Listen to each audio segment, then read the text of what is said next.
You don't have to spend much time with Ann Malik to know her home is filled with love.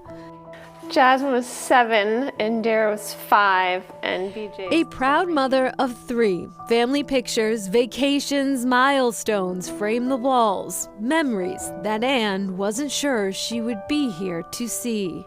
Early 2014, I just started feeling more tired than normal and a lot of brain fog, just a kind of a general feeling. I had 3 little kids. They were 3, 5, and 7 years old.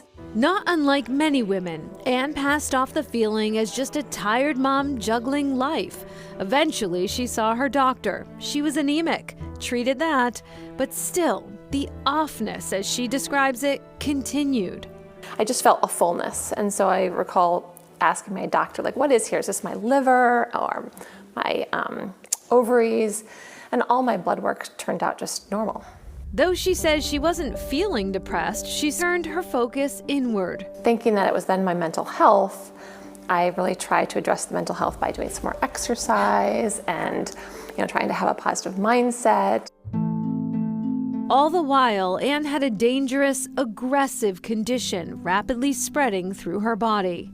A couple months later, I coughed up blood. A CAT scan said I had pneumonia. 2 pneumonia diagnoses followed. She was losing weight, and her doctor discovered what he said was an ulcer in her lung. A week later, the phone rang, and I answered it. It was the pulmonologist, and he said, "You have lung cancer."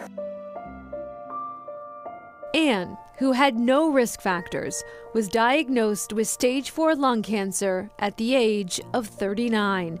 It had spread to multiple organs, including her brain. I don't want to know what stage. I don't want to know any life expectancies. I knew it was late because I had been so sick for a while.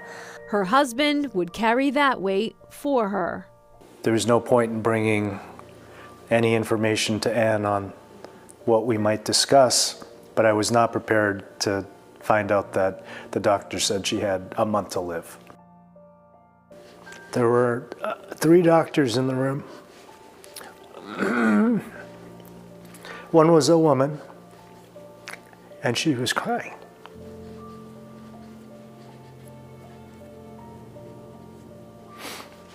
So then I said, well, you don't know her. She's strong. She started chemotherapy. Her husband started researching. At the 1-month mark, she celebrated her 40th birthday, still unaware what doctors had said. A second opinion and a second chance at life came at Massachusetts General Hospital. She was found to have a fusion in a gene called RUS1. The targeted therapy that she was first started on, a medicine called crizotinib, was approved by FDA, but not for RUS1 positive cancers for her, like hers. It was actually approved for a different type of lung cancer. And so we were able to get it for her. With every month that passed, Ann defied the odds. 9 months after her diagnosis, her body scans showed no sign of cancer. So I was like, great, no more treatments, I'm good. And they're like, well, you have to keep taking these drugs and having these treatments because, on the microscopic level, they believe that you still need to be treating this, otherwise it will just come back. They were right. For several years, she developed a new metastases in her brain every 6 months.